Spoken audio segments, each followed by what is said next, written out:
There actually have been and may now be present in the Earth's atmosphere strange aerial objects. Some are of a geometric order. Others can only be described as brilliant light sources. Their form cannot be determined. So far, science has not been able to explain them satisfactorily as natural phenomena. Thus far, they can only be regarded as artificial devices, created and operated by a high intelligence, and no power plant has been made or known on this Earth that could account for the performance of these devices. As it grows darker, conditions are improving. If during the next half hour there are any reports on these mysterious blips, we're going to head straight for them. Man has the flexibility or the option of either walking this planet or some other planet, be it the moon or Mars or I don't know where. There's a lot more of space to explore and a lot more to learn when we do.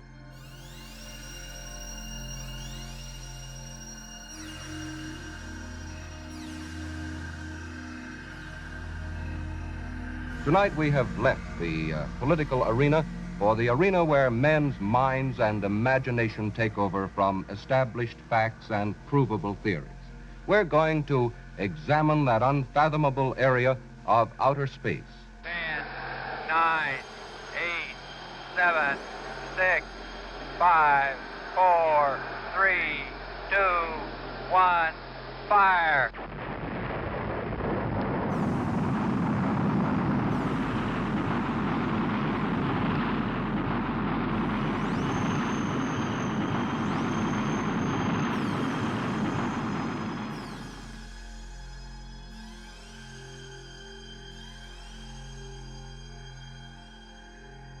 Are you looking for little green men or what? No, no, not little green men or women. I have seen UFOs, and so I don't need persuading. I've seen these objects in the sky. Here you got dead aliens down there and you're shocked. Everybody probably was. He went along with the Air Force explanation, even though he knew full well that that was not true. We didn't lie. So I'm insistent that yes, I saw it, yes, I held it. I'm positive that there's information being withheld from the public domain concerning the Roswell event. I'm hoping that they will someday release the information. Tell us what actually happened. Come with us as we recount the eyewitness accounts and the alleged subsequent cover-up attempts by the United States military in an attempt to once and for all understand what fell from the skies that evening in the barren desert near Roswell.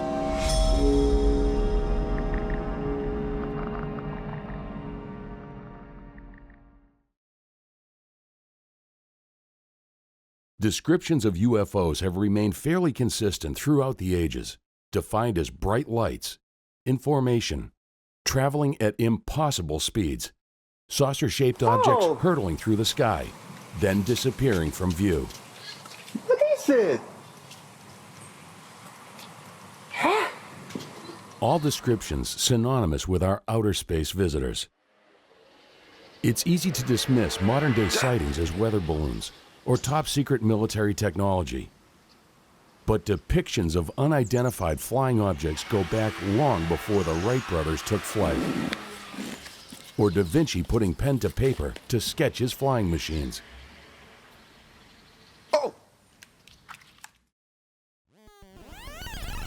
The Tully Papyrus. Hieroglyphs found on an ancient Egyptian papyrus dating back to the reign of Thutmose III, over 3,000 years ago, depict a sighting of fiery disks becoming more numerous and ascending in the sky. With knowledge that the Egyptians were astronomical geniuses, it's hard to believe that they mistook this for an astral event. It will always remain in speculation until the original papyrus is found. One thing remains certain. It isn't the only ancient artifact depicting unidentified flying objects. Fast forwarding 750 years to the Roman civilization in the year 218 BC. A celebrated historian and academic by the name of Titus Livius Patavinus chronicled his strange observation. He states that he gazed and spotted phantom ships gleaming in the sky.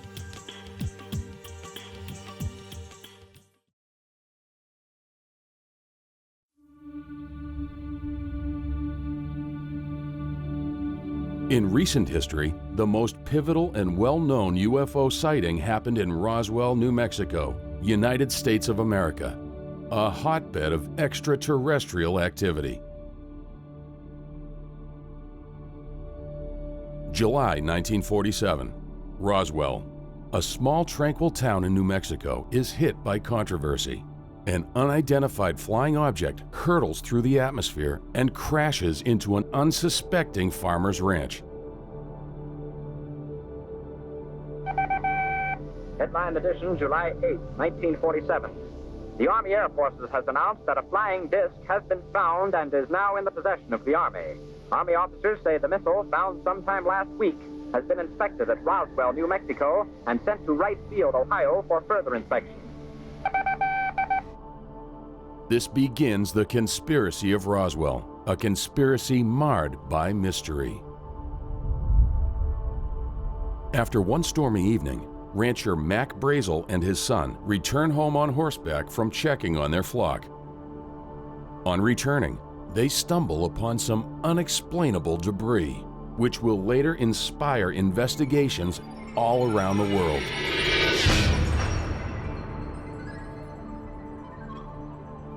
Very few people refute that something did indeed crash, but what it was remains unexplained.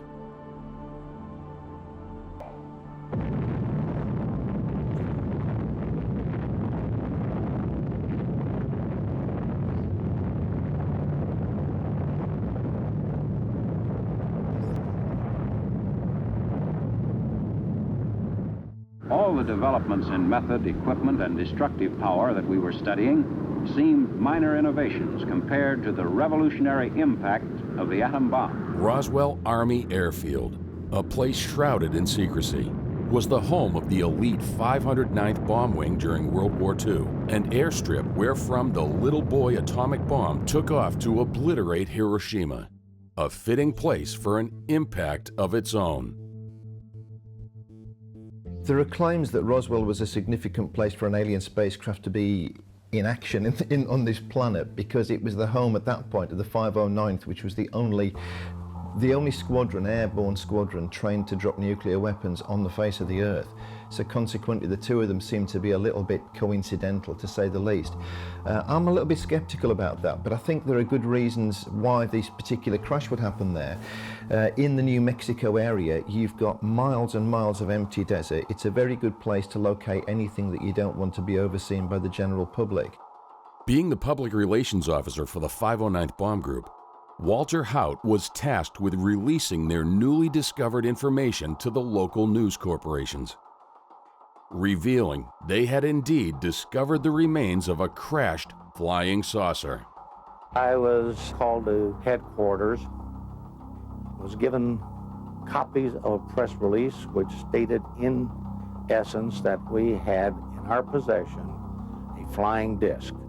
I was told to hand deliver to the 4 news media we had in town at that time.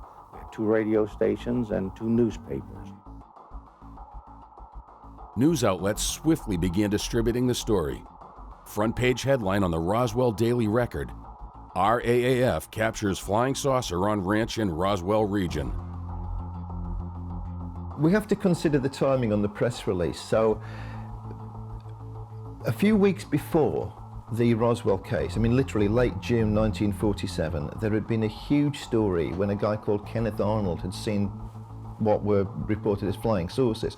It was the first flying saucer story, and it was actually the first use of the word flying saucer, which wasn't down to Kenneth Arnold. He said he'd seen objects that were moving like saucers skipped over water.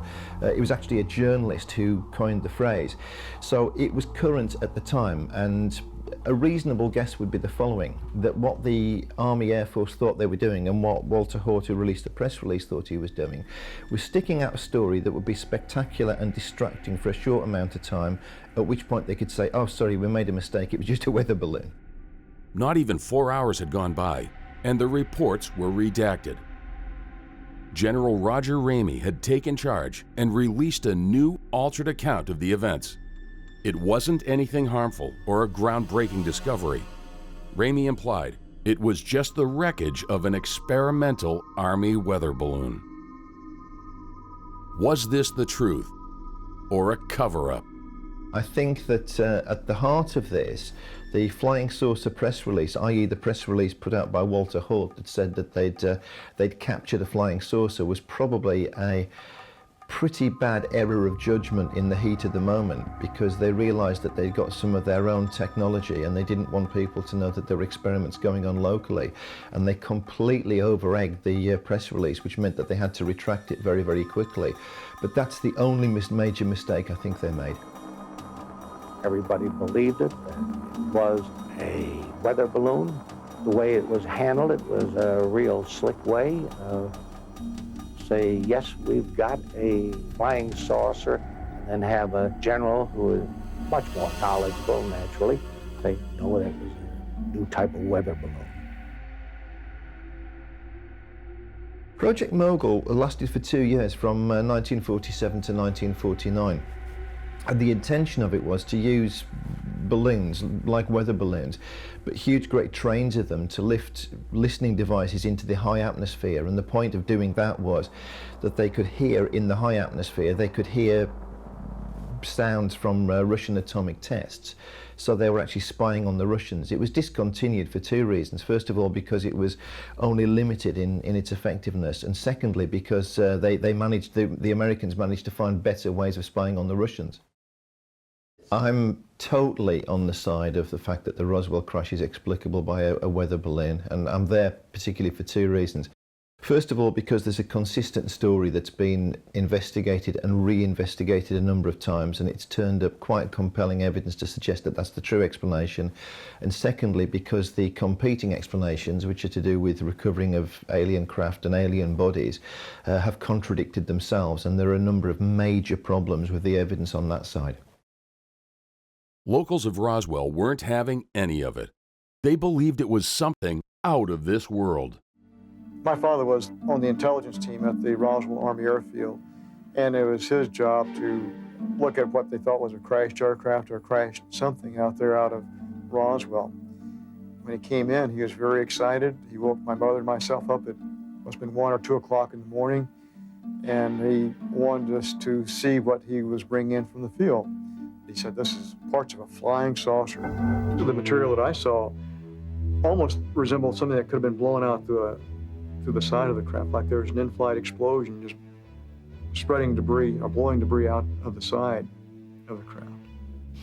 Well, there are claims that things were salvaged, so all the claims about salvage, i.e. we got something back and we thought we'd use it, are to do with captured alien hardware. The argument about the Project Mogul balloon that was retrieved doesn't claim that anything was salvaged. They just picked up a load of rubbish and got rid of it because it was embarrassing in terms of blowing the lid on their experiment. But there are claims that what was salvaged with regard to the technology, the alien technology, has gone on to inspire everything from laser beams to Velcro. Accounts from Roswell spoke of bodies recovered at the wreckage. Daddy came in so excited, and he said what they saw was not from this world.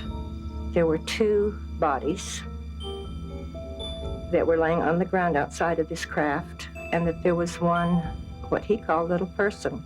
And he said there's one little person that was walking around, and he said they were still alive. And he said that the other 2 were dead, and that this one that was alive was very sad.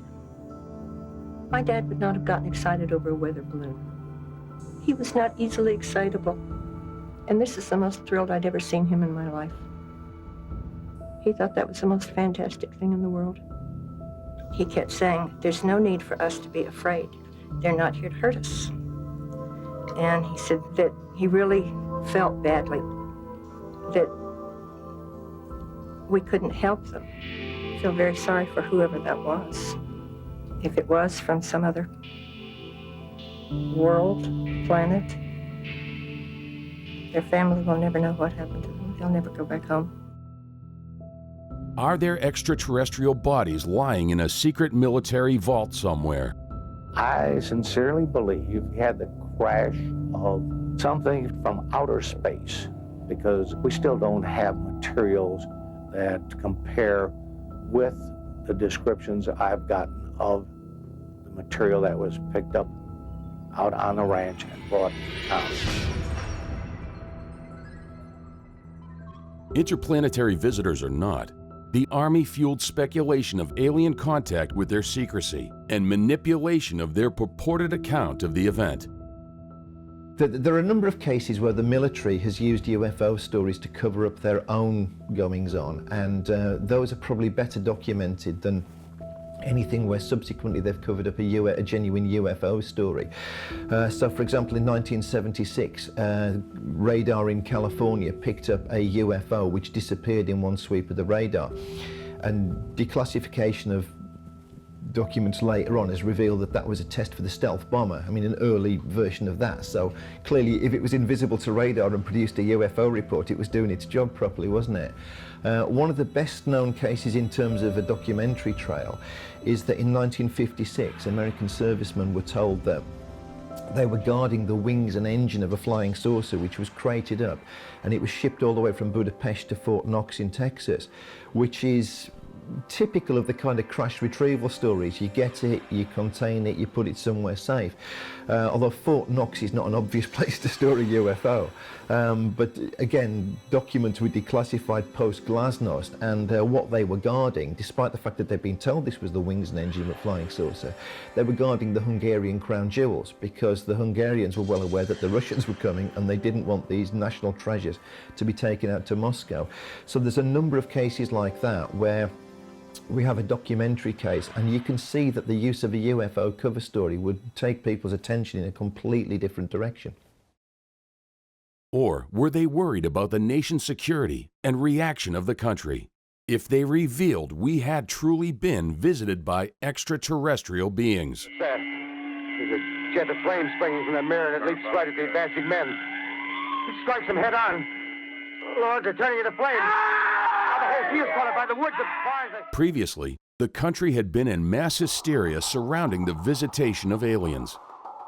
9 years prior to Roswell, on October 30th, 1938, a radio broadcast directed by Orson Welles caused the United States to burst into a frenzied panic. An adaptation of H.G. Wells' drama, The War of the Worlds, played out across the airwaves. Reports of explosions on Mars and unusual objects falling from the skies were made, culminating in what was described as a destructive and devastating alien invasion. Coming this way now, about 20 yards to my right. Ladies and gentlemen, due to circumstances beyond our control, we are unable to continue the broadcast. Not knowing that the broadcast was a drama, some listeners were so distraught that they committed suicide. So the War of the Worlds incident is often overlooked in ufology because everybody knows it was a radio drama. Keeping it really simple, on the 30th of October 1938, there was a broadcast, a radio drama broadcast, Orson Welles' Theatre of the Air.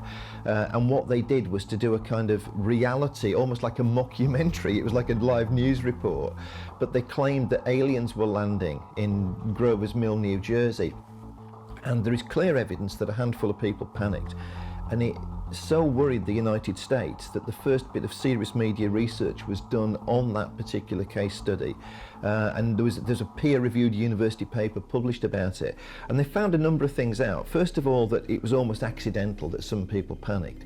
One of the biggest causes of the panic was that they'd introduced this drama as a drama. A lot of people had missed the start of it because they were flitting between radio stations. Because the competition wasn't that great, he got a bigger audience than he expected. And the handful of people who panicked because they heard the opening few minutes but not the very start. And that was quite convincing, yeah? Another major reason that some people panicked was that actually people who had a very strong religious view panicked, because they genuinely believed, a few of them genuinely believed this was the end of the world. And also, another reason a lot of people panicked was because they were amusing those around them. So actually the BBC once did a documentary on this, and they found a guy that could barely contain himself 40 years later laughing at it. Because he was remembering how him and his siblings had just watched their dad panic, and they knew full well it was a drama, and they just let him go, yeah? So a number of the people panicking actually were panicking unnecessarily and were put right within a matter of minutes. And the actual number of panicking people believing the Martians were coming was significantly less than, you know, general stories would have you believe now. I think one thing about the War of the Worlds that we can't prove but may well be relevant is that because there was a belief in 1938 that aliens were landing, the American government, with that knowledge and with the research that came out 3 years later when it was investigated by the Office of Radio Research at the University of Princeton, they knew that people could be persuaded that these kind of things were going on. And so subsequently, there's no written evidence trail of this, but you can just imagine, using a bit of common sense, if you try to come up with some press release that will so amaze people or engage their imagination that you will get them to do what you want, then you might make those suggestions, and you would know from the War of the Worlds that would be going on, and you wouldn't ever write this down. You just sit around and have a talk in an office about it. And there has been some reporting on the fact that in the 1950s, there was a kind of watch the skies panic in America, and the authorities, in inverted commas, were definitely behind it. And there's a very pragmatic reason why they wanted that. They were bothered by the fact that their radar wasn't covering the entire coast. So if they could make the population believe that there were UFOs flying around, a lot more people would be outdoors looking up and looking out to sea, and they'd report anything they saw. And it was a very good way of the Americans trying to keep tabs on whether there were incoming aircraft in the places where the Russians could fly that close, and whether there was anything else going on that they need to be worried about. Were they worried history could repeat itself? The reason that the incident was quieted down, the main reason was panic. That we're all of a sudden we're confronted with something from another place or another time or another dimension, or we had no idea what we're dealing with. And relating that all the way back to 1938 with H.G. Wells and the invasion of the Martians and all people committing suicide and doing crazy things, they're afraid they'd just bring total chaos. Also, they had to take into consideration what we're dealing with here, a new technology or what. And I think that's why these people were in fact involved, right at ground level. To be sure, they were the ones that dictated policy at that time, which would ultimately lead to where we are today as far as the official ridicule and the still classified aspects of our knowledge of what we really know about UFOs.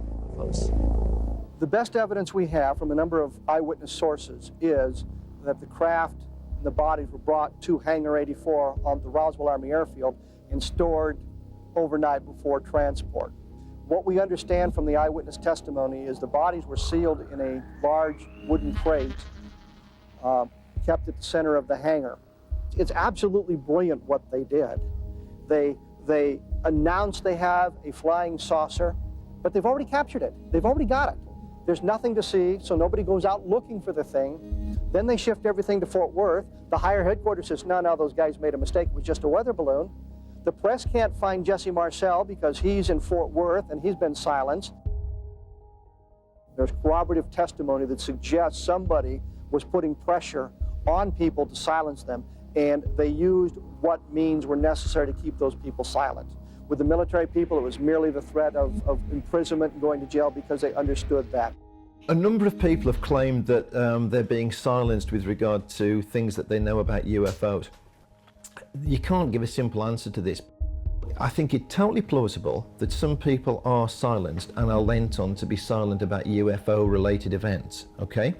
But I think much more likely is that what's going on sometimes is that secret hardware is being tested and the people being lent on to be quiet are in the military, and they might be seeing things going on that they've got no need to know about, but they accidentally encounter. And in a case like that, you could quite easily silence somebody. You could simply point out, you didn't see it, you know why you didn't see it, and your career might be better if you never talk about it again. And there's a number of cases where that's happened. With some of the civilians, they were told that if you ever talk about it, you will be killed. I said, yes, I did handle it. And he started emphasizing, no, you didn't. Well, my mother was pretty strict, and we didn't lie. So I'm insistent that, yes, I saw it, yes, I held it.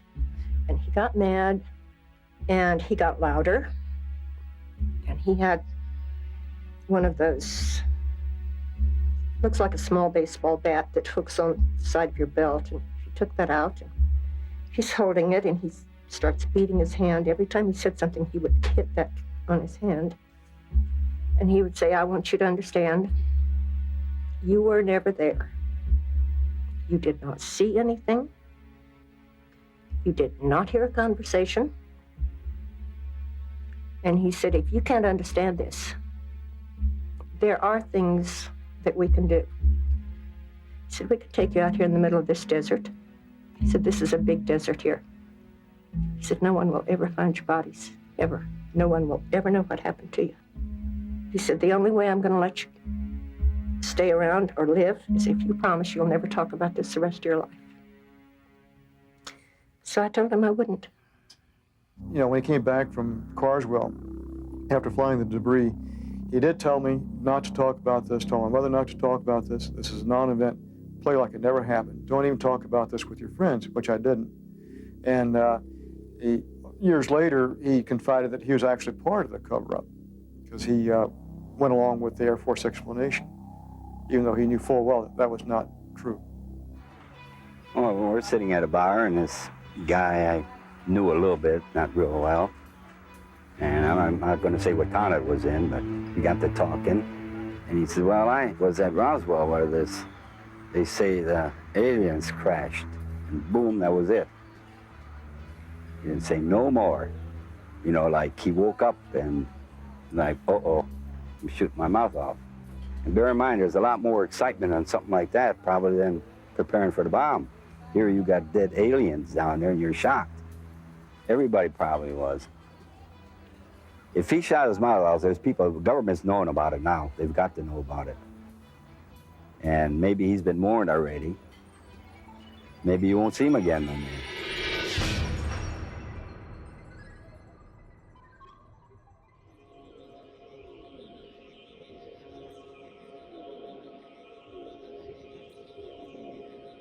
I think at last count, I had spoken to around 4 dozen people who handled various aspects of the debris. The most dramatic is the foil-like material that you could wad up in a ball and let it go and it would unfold itself. They tried to burn it and they couldn't burn it. It wouldn't catch on fire, and they took out their pocket knives and they tried to cut it and they couldn't cut it. I guess they all had their chance to play with it for a while, and it was laying on the table, so I reached over and picked it up. And I played for it probably about 5 minutes. When you would wad it up in your hand, you couldn't feel it in your hand. You couldn't feel you had anything there. And it would go to a size that was so small that you'd have to look to see if it was still in your hand. And then when you drop it, it spread out all over the table.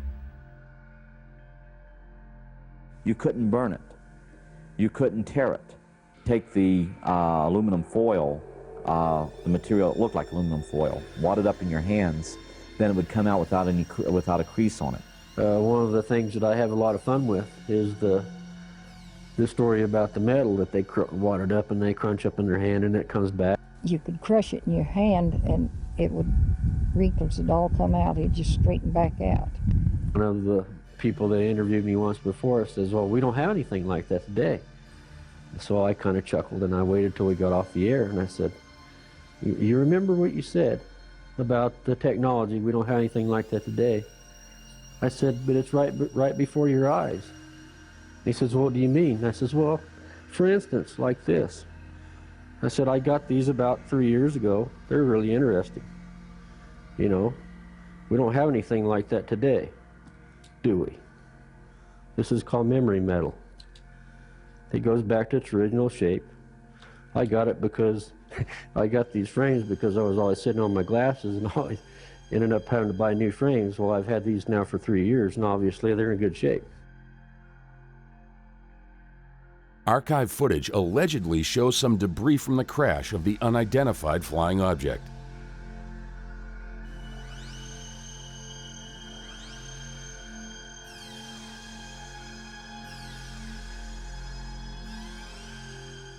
Roswell debris handler Major Jesse Marcel's son, Jesse Marcel Jr., reports that he was shown pieces of the UFO by his father. There were these I-beams about 12 to 18 inches long, and the most unusual part of that was the symbols or writing on the inner surface. I thought, at first, it was like Egyptian hieroglyphics, but when I looked closer, it seemed to be more like geometric symbols of some kind. It was very strange. We just looked at it. You know, I picked up this particular I-beam and held it up to my upper left to look at it with the kitchen light reflecting on the inner surface. And that's when I saw the writing or the symbols of some sort.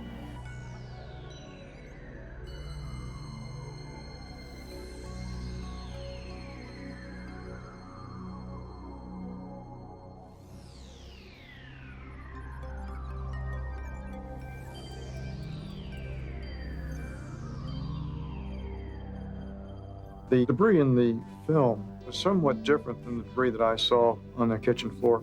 Certainly the symbols on the so-called I-beam were much larger. The size of the beams are certainly different. The one I saw was probably greatest 3/8 of an inch in cross-sectional diameter, 12 to 18 inches long. The beam in the film certainly was much larger than that, several inches in cross-sectional diameter. If this is an authentic film, then it could have come from a different portion of the craft.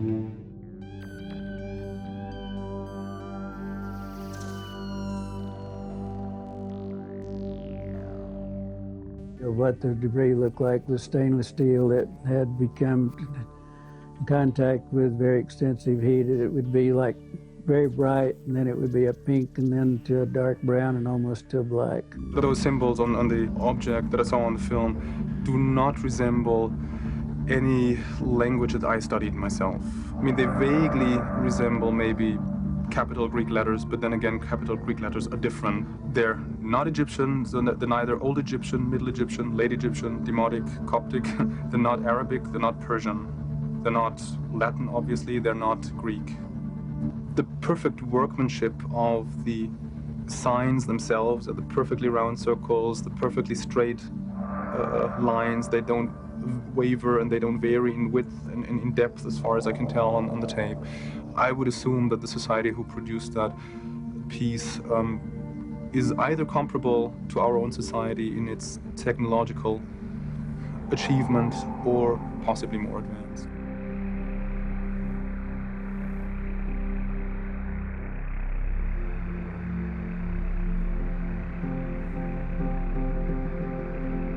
The more that we learned about the technology and the advances that we made, it made it a greater case for keeping it secret. Something happened there that night in 1947. A cover-up or not, what information is being withheld from us? With nuclear arsenals expanding at the time, were they curious about our newly discovered technology? There is no question that film exists of the autopsy. When you have an event like this, you're going to film every aspect of it. We've been told by people who participated in the cleanup on both the debris field and the impact site that photographs were taken. Film was taken. All this exists somewhere.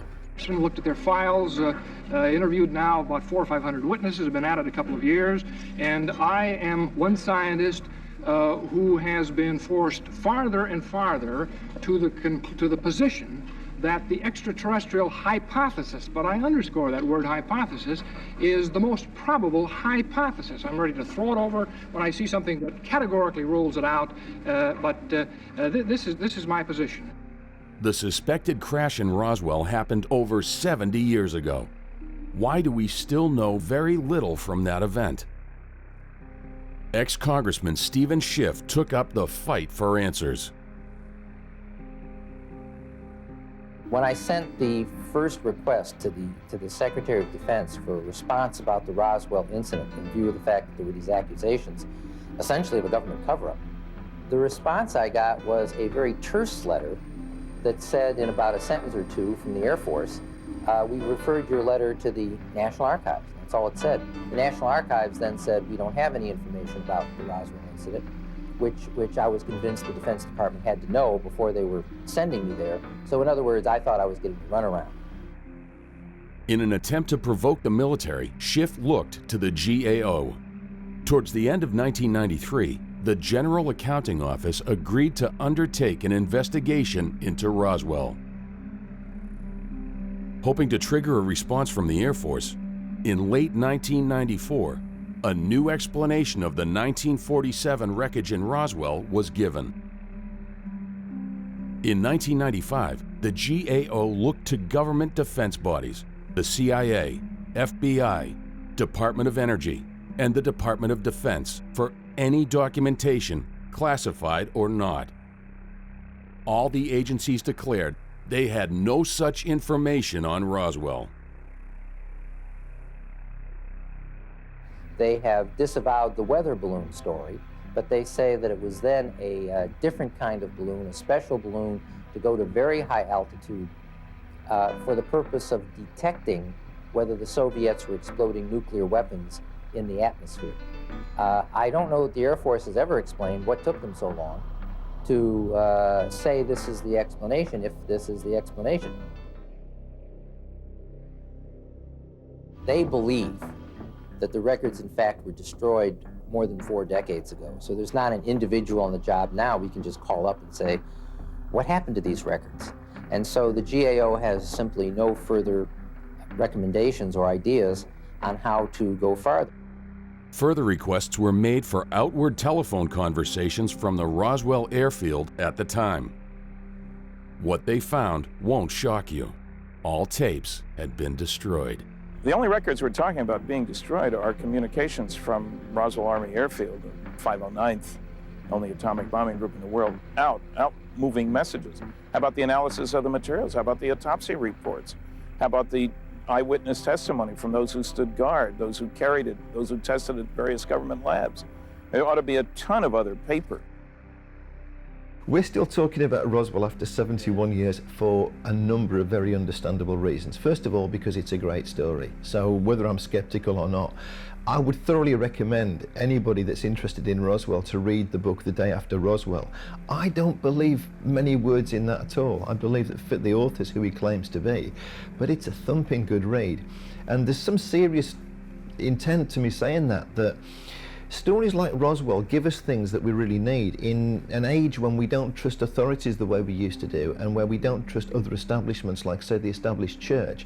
The thing about something like Roswell is you're apparently 1 or 2 steps away from something that's bordering on miraculous.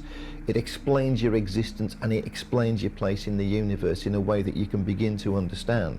So it's a very powerful story. Whether or not it's true, it's a very powerful story. So we're talking about it for that reason. We're talking about it because there's still a lot of market value in it. So if people keep coming forward and claiming things and finding new things out or rediscovering things, that alone will keep the story going forward in the same way that a lot of mysteries and myths keep going forward, right? And we're still talking about it because if any of the things that I'm skeptical about are true, then it is one of the most significant events in the history of mankind.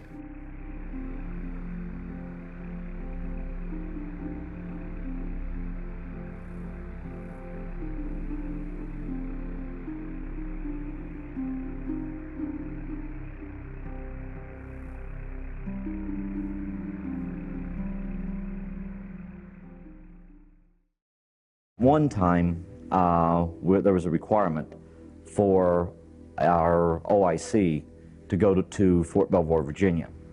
So I went ahead and I was selected as the driver to take him to Fort Belvoir, Virginia. After we arrived there, he went to where the officers were meeting for a briefing. The drivers went to another location. There was myself and an airman first class, and we went inside to the balcony area, which had a plexiglass cover over where we could look down to where the officers were.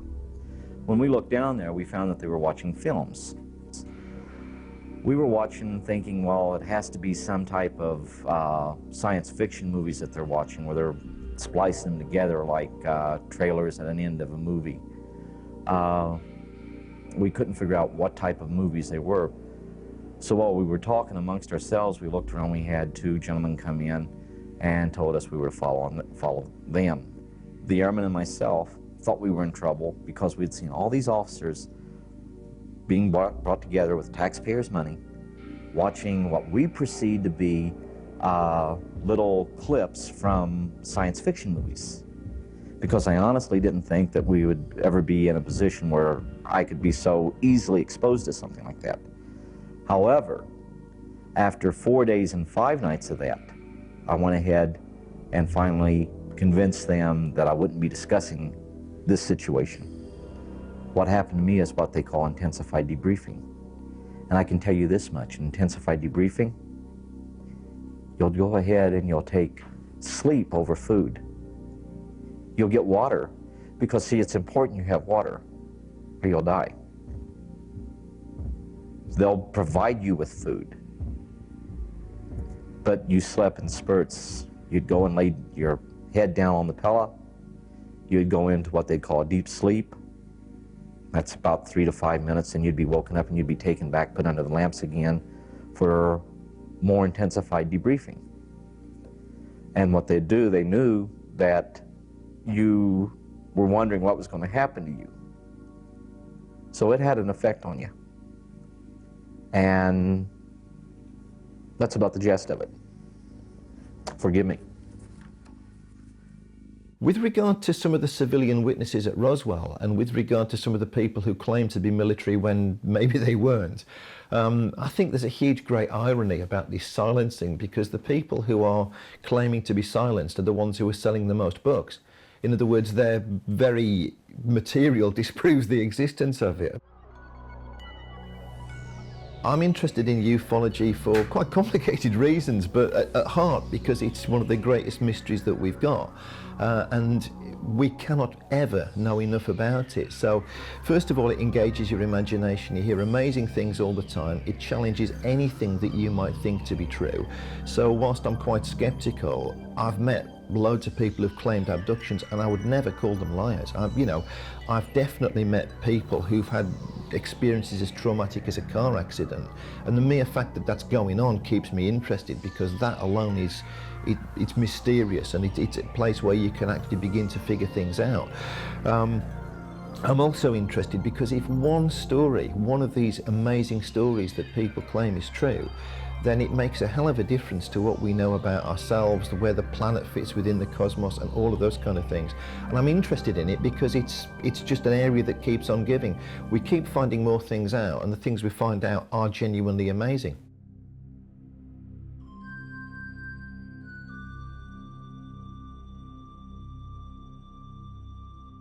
Been an airline pilot for 3 years, and I've been flying for about 20 years.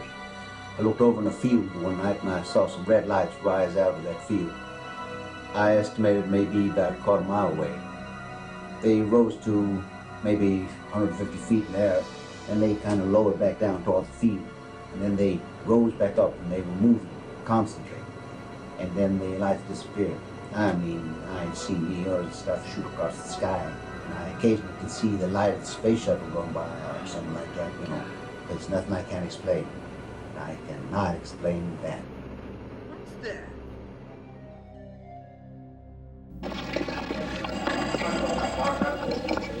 Hello? This hood supposed to be on here? Now, ridicule has been a very unfortunate factor in this thing. I know, but what it boils down to, that anybody reports one now, they'll say, you're crazy. Look what the Condon report said.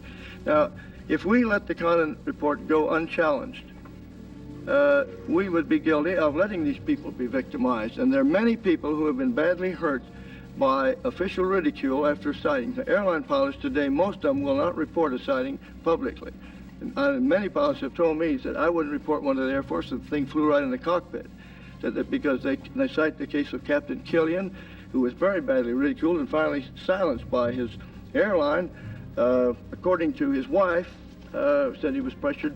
They were pressured into it by the Air Force. Now that's hearsay, but The fact is the man since that time has never answered any questions. He will not go on TV, radio, and talk to reporters at all. Well, some people are ridiculed for their beliefs regardless of what they are, and that includes people who are into UFOs. But it also includes people who are into thrash metal, right? It includes people who are extreme religious zealots, and often they're ridiculed because they're very uncompromising. And the ridicule starts because they bring these beliefs up in situations where nobody's really asking for them or welcoming when it happens, at which point they perceive themselves as being persecuted. But I've spent most of my working life, at least part of the week, working with young people, quite impressionable people. And if anything, my interest and knowledge in UFOs has been a very positive thing. It makes you more interesting to people, and if you're willing to engage in discussions. And a lot of people who've got knowledge about this, in just the same way that a lot of people who know things about other, in inverted commas, cool subjects, yeah? You know, if you're old enough to have seen the Smiths, somebody will say to you, really? Yeah, right? And ufology has that aspect. So I've not felt ridiculed over the years. On balance, it's been a very positive part of my life. They get treated badly for seeing a UFO, so they wish not to even speak about it anymore. And so I'm sure it was much easier on them if they just keep it to their own self. They were not allowed to speak about it, and others would just walk away. He said it was a hush deal on the UFO back then, and you were not allowed. He has told me to my face that you were not even allowed to speak about the UFO. Yeah, speak about something else. Well, I identified myself as the director of the National Investigations Committee on Aerial Phenomena, which for 12 years has been carrying on a private research into UFOs with the intention of trying to get the facts and present them to Congress, the press, and the public. I feel that over a period of time, a couple of years now, that I have been in a position to look at some of the evidence, and certainly I have not seen all of the evidence that might be pertinent. I too have been driven in the direction of recognizing that there are cases that are not explainable in conventional terms. This at least leaves us with the existence of a real UFO. Beyond that, there is the question of whether some of these real UFOs may be under intelligent control. Again, at the present time, I would say that I have seen evidence that is readily interpretable in such terms, but which may also be susceptible of other interpretation. If the National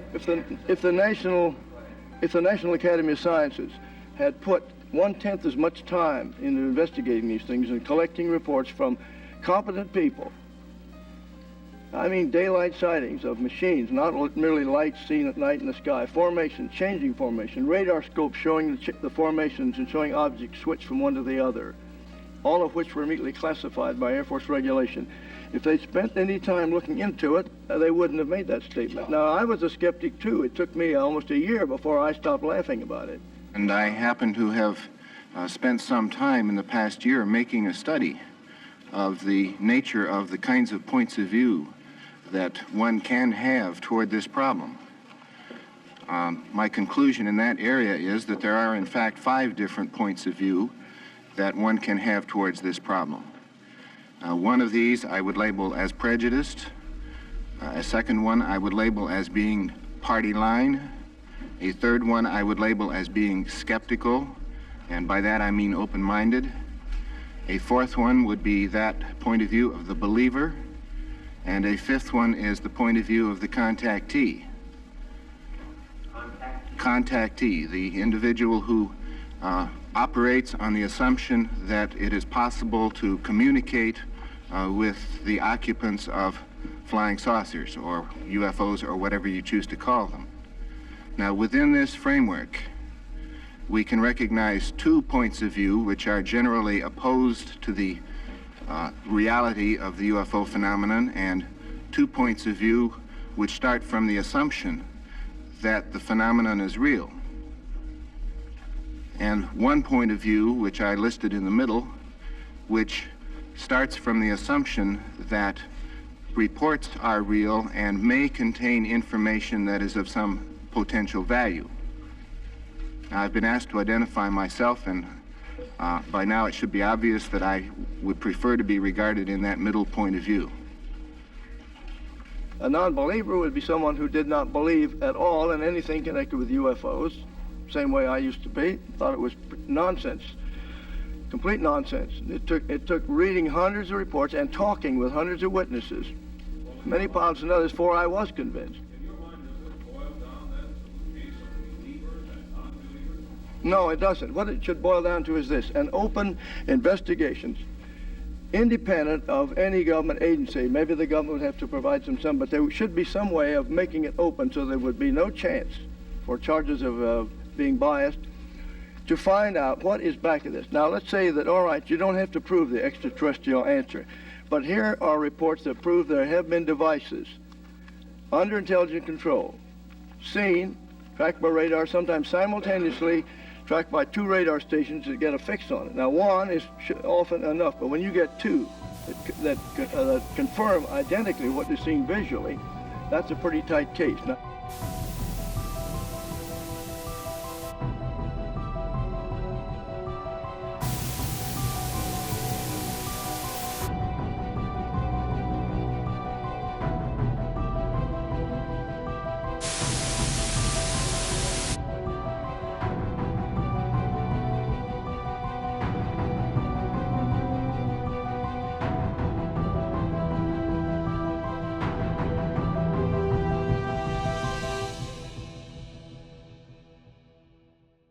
I think the only honest answer to the question about whether we've been visited by aliens is to say that you don't know.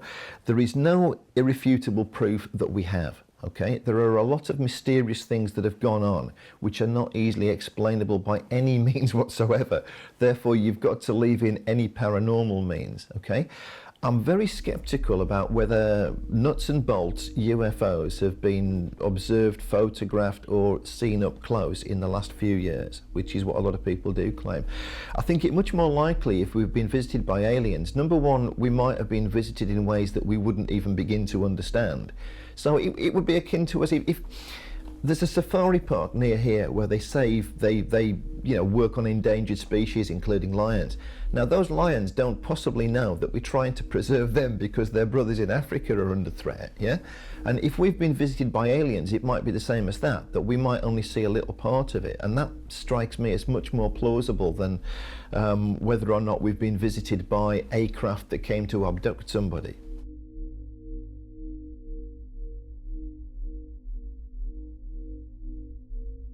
So as the cameras have got better, as the recording devices have got better, we have got better evidence. It's just we've got nothing that proves that there's an alien spacecraft out there.